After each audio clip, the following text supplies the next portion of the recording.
चलिए स्टूडेंट्स, अभी तक हमने पढ़ा है रिलेशन बिटवीन मोल फ्रैक्शन, ठीक है, mole fraction in vapour phase and liquid phase, ये हमने पढ़ लिया। उसके बाद हमने राउल्ट्स लॉ भी पढ़ लिया था। क्या होता है, केस 1 लिया था जहां पर हमने दोनों ही वॉलेटाइल लिए थे, सॉल्यूट भी सॉल्वेंट भी, और जो आपका सॉल्यूशन बना था वो भी पूरा वॉलेटाइल था जिसमें बहुत अच्छा वेपर प्रेशर था। ठीक है, अब हम राउल्ट्स लॉ का ही केस सेकेंड स्टडी करते हैं। केस सेकेंड, राउल्ट्स लॉ के केस सेकेंड की क्या कंडीशन है, क्या हमने इसमें स्टडी करना है। देखिए, इस केस में हमारे पास एक non volatile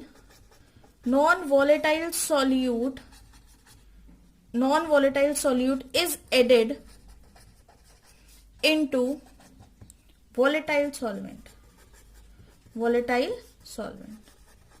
non volatile solute को आपने किस में ऐड करना है, वॉलेटाइल सॉल्वेंट के अंदर आपने ऐड करना है। क्लियर है? तो देखिए एक डायग्राम ड्रॉ करते हैं पहले। ये आपके पास कंपाउंड है, ठीक है, मान लीजिए इसके अंदर कंपोनेंट ए प्योर है, ये प्योर ए कंपोनेंट है, इसके अंदर कोई भी मिक्सचर नहीं है, कोई मिलावट नहीं है, बिल्कुल प्योर ए का कंपोनेंट है, और यहाँ पे ये मॉलिक्यूल इसके सरफेस के ऊपर प्रेजेंट है। ओके फाइन, इसको मैंने क्लोज किया ऊपर से। अब ऊपर क्या होंगे, ऊपर वेपर्स प्रेजेंट होंगे। ठीक है, यहां पर जो ये वेपर्स प्रेजेंट है, ये वेपर्स हैं किसके, ए पार्टिकल्स के वेपर हैं, और ये वेपर प्रेशर क्या हो जाएगा आपका, PA0।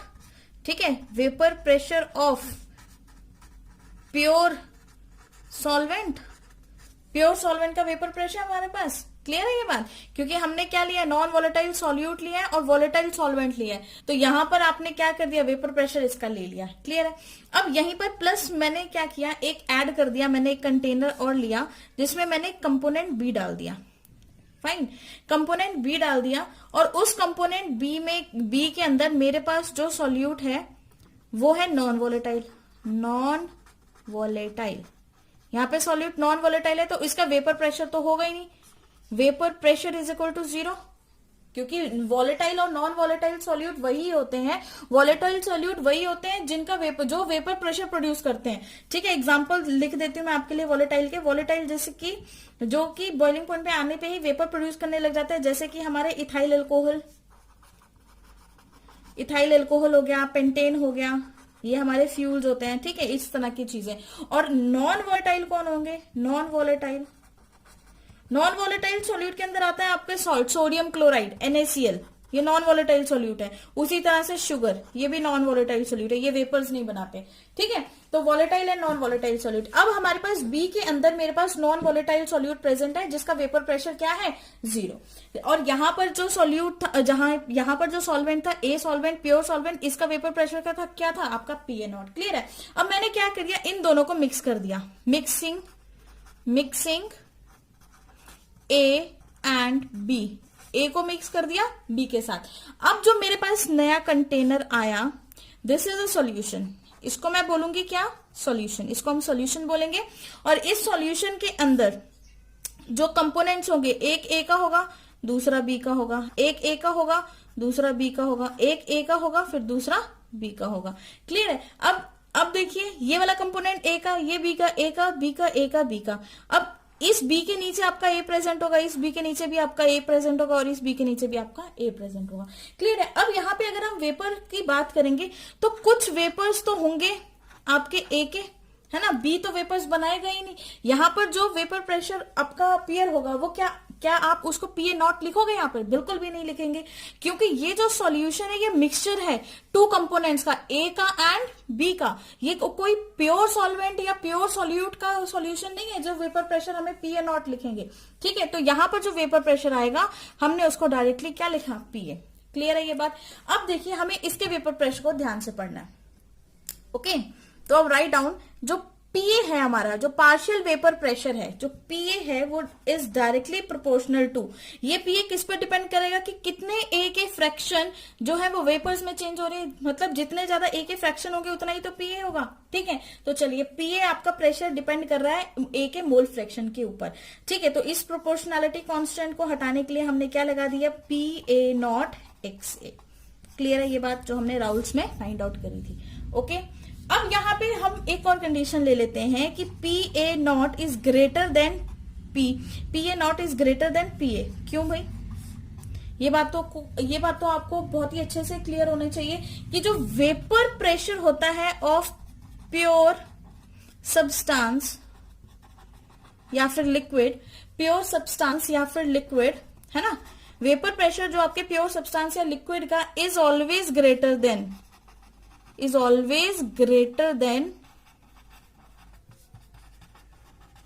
It's solution.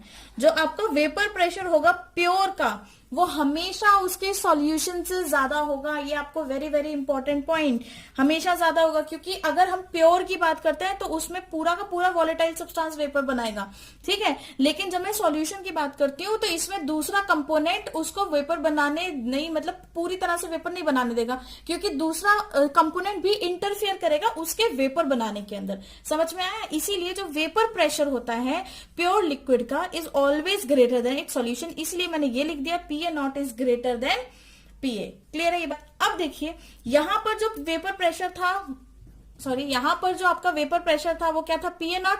यहां पर जो आपका वेपर प्रेशर है वो क्या हो गया, 0, ठीक है। अब इसका वेपर प्रेशर और ये सॉल्यूशन में आपका जो वेपर प्रेशर आ गया PA। तो अब हम इसको क्या लिख सकते हैं, मान लीजिए कि इसका मैं अज्यूम कर लेती हूँ, इसका मैंने वेपर प्रेशर माना 10, क्लियर है। इसका जो वेपर प्रेशर मेरे पास आया 5, क्लियर है। अब मुझे क्या देखना है कि इन दोनों में कितना चेंज आया, वेपर प्रेशर का कितना चेंज है, अब हमें वो देखना है। तो देखिए कैसे करेंगे। अब मैं क्या करूं, मुझे चेंज अगर देखना होगा तो मैं क्या करूंगी, PA नॉट में से PA को माइनस कर दूं, क्लियर है ये बात, जो कि किसके इक्वल होगा, चेंज इन प्रेशर के इक्वल होगा। PA नॉट प्योर सॉल्वेंट का है और ये किसका है, सॉल्यूशन का। प्योर सॉल्वेंट में से अगर मैं सॉल्यूशन को माइनस कर दूं तो मुझे पता लग जाएगा कि कितना चेंज आया है, बिल्कुल पता लग जाएगा। तो चलिए मेरे पास एक फॉर्मुलेशन ये हो गई, ठीक है। अब आगे हम वैल्यूज पुट करते हैं। अब मुझे पता है कि PA is equal to PA nought XA, इसके इक्वल होगा। इस चीज को हम PA में पुट करते हैं तो देखिए delta P is equal to PA nought minus PA nought XA। क्या ये बात क्लियर है? यहां से मैं इसको कॉमन ले लू, कॉमन लेते हैं तो डेल्टा P जो है is equal to PA nought 1 minus XA। क्या ये बात क्लियर है सबको? 1 माइनस XA, क्योंकि इसको ले लिया तो 1 रह गया, 1 माइनस XA। अब हमें यहां पर ये पता है कि XA plus XB is equal to 1, clear है। और 1 माइनस XA कब होगा, जब इसको मैं उधर लेकर जाऊंगी, तो मतलब XB is equal to 1 minus XA, ये है। तो इसका मतलब मैं इसके डेल्टा P यहां पर मैं ये लिख सकती हूं कि जो मेरा डेल्टा P है वो is equal to PA nought XB, इसके इक्वल होगा कि नहीं, वेरी वेरी इंपॉर्टेंट, इसके इक्वल होगा वो। चलिए स्टूडेंट्स, आपने फाइंड आउट कर लिया है। आपने क्या फाइंड आउट किया है कि जो आपका डेल्टा P था वो किसके इक्वल आया, आपका PA नॉट XB के इक्वल आया, ठीक है। इतना क्लियर है। अब देखिए यहां पर हम इसको ऐसे भी लिख सकते हैं, अगर मुझे XB की वैल्यू चाहिए तो मैं डेल्टा P के नीचे PA नॉट ले जाऊं, है ना। तो मैं इसको ऐसे लिख सकती हूँ, PB इज इक्वल टू, इसको इसके नीचे ले जाओ, या मल्टीप्लाई हो रहा है यहां जाके डिवाइड होगा, delta P divided by PA not. क्या ये बात क्लियर है सबको? ठीक है। ये जो टर्म आपने फाइंड आउट करी है इसको बोलते हैं RLVP। This is relative lowering in vapour pressure. Vapour pressure में जो रिलेटिव लोअरिंग हुई है उसको हम इस टर्म से डिनोट करते हैं। तो समझना जरा ये है क्या, ये आपका जो प्योर सॉल्वेंट था, ठीक है, और जो चेंज आया था वो चेंज आया किसकी वजह से, आपके सॉल्यूट की वजह से, सॉल्यूट की वजह से ही आया ना। तो जो इसका रेशो है उसको रिलेट कर दिया, मतलब इन दोनों को मैंने रिलेट किया है, तो इसलिए इसको बोला relative lowering in vapour pressure. Vapour pressure आपका कम हुआ। फॉर एग्जाम्पल जैसे कि हम एक अच्छा सा एग्जाम्पल लेते हैं, मेरे पास एक कप वाटर है, ठीक है, एक ग्लास में वाटर लिया मैंने। अब उस वाटर का जो बॉइलिंग पॉइंट है हमें पता है 100 है ना, ठीक है, वेपर उसका बॉइलिंग पॉइंट 100 है। तो उसी तरह से जब, मतलब इसका मतलब ये कि जब हम 100 रीच करेंगे तो वो मैक्सिमम वेपर्स बनाएगा कि नहीं, ठीक है, उसके बहुत सारे वेपर्स बनेंगे, बॉइलिंग पॉइंट से पहले उसके बहुत सारे वेपर्स बनेंगे। लेकिन अगर मैंने उसी सॉल्यूशन के अंदर शुगर डाल दी है, sugar is your non volatile solute, sugar डालने की वजह से क्या वाटर अपने 100% वेपर्स में पार्टिसिपेट कर पाएगा? बिल्कुल नहीं कर पाएगा, क्योंकि अब प्योर वाटर का वेपर प्रेशर नहीं है, उसके साथ साथ जो शुगर वहां पर प्रेजेंट है उसका भी वेपर प्रेशर है, जिसकी वजह से कुछ ना कुछ लोअरिंग आ जाती है वेपर प्रेशर में, जिसको हम बोलते हैं RLVP, relative lowering in vapour pressure. ये आपकी एक कॉलिगेटिव प्रॉपर्टी होती है। कॉलिगेटिव प्रॉपर्टी हम आगे और पढ़ेंगे, ठीक है। तो आपके पास ये फॉर्मुलेशन आ गई, delta P upon P A nought is equal to XB। अब मैं यहाँ पे डेल्टा पी मुझे पता है किसके इक्वल था, delta P is equal to कैसे निकाला था, P A nought minus P A, ऐसे ही आपने फाइंड आउट किया था। तो डेल्टा पी की वैल्यू इसमें पुट करते हैं जरा, तो देखिए XB is equal to P A nought minus P A divided by P A nought. ये आपका फॉर्मूला आ गया जहां से आपने ये फाइंड आउट करने के लिए, ठीक है। और इसको और किस तरीके से लिख सकते हैं ये भी देखिए, इसको हम ऐसे ही लिखते हैं, delta P upon P A not, ठीक है, इज इक्वल टू XB। और XB क्या होता है, XB is mole fraction of B, B का मोल फ्रैक्शन है तो number of moles of B divided by total number of moles of, है ना, divided by total number of moles. ये क्या है आपकी मोल फ्रैक्शन, मोल फ्रैक्शन है। अब हम यहां पर B की वैल्यू पुट करेंगे इसकी जगह, तो हमारे पास क्या वैल्यू आएगी, delta P upon P A nought is equal to NB divided by NA plus NB, ठीक है। ये आपका फॉर्मूला बना एक, ओके। अब हम यहाँ पे लेट अस अज्यूम, हम एक चीज अज्यूम करते हैं, लेट अस अज्यूम। अब हम यहाँ पे अज्यूम करते हैं कि NA is much much greater than NB, okay मतलब Na इतना ज्यादा ग्रेटर है NB से कि अगर NB की वैल्यू को हम Na के अंदर ऐड कर दें तो हमें पता ही नहीं चलेगा कि उसमें कुछ ऐड हुआ है या फिर नहीं हुआ है, इसलिए हम NB को निगलेक्ट भी कर सकते हैं। अब आप ये मत सोचना कि ऊपर वाला NB क्यों नहीं निगलेक्ट हुआ, क्योंकि अगर ऊपर वाला NB निगलेक्ट कर देंगे तो पूरी इक्वेशन चेंज हो जाएगी। सबसे बड़ी बात, चाहे हमारी कितनी भी छोटी वैल्यू, जब हम डिवाइड करते हैं तो हमारा आंसर डिफर करता है, लेकिन एडिशन के अंदर अगर छोटी वैल्यू होती है 0.1 या 0.2 का डिफरेंस रहता है तो हम उसको निगलेक्ट कर सकते हैं, ठीक है। तो इसलिए मैंने इसको निगलेक्ट किया है, ऊपर वाली टर्म को हम निगलेक्ट नहीं करेंगे। तो अब यहाँ पे देखिए Na is much much greater than NB, ये बात हमें क्लियर हुई। अब हम इसको कैसे लिख सकते हैं, मैं इसको ऐसे लिख सकती हूँ, delta P upon P A nought is equal to NB upon NA, क्योंकि मैंने NB is equal to NB को क्या कर दिया, निगलेक्ट।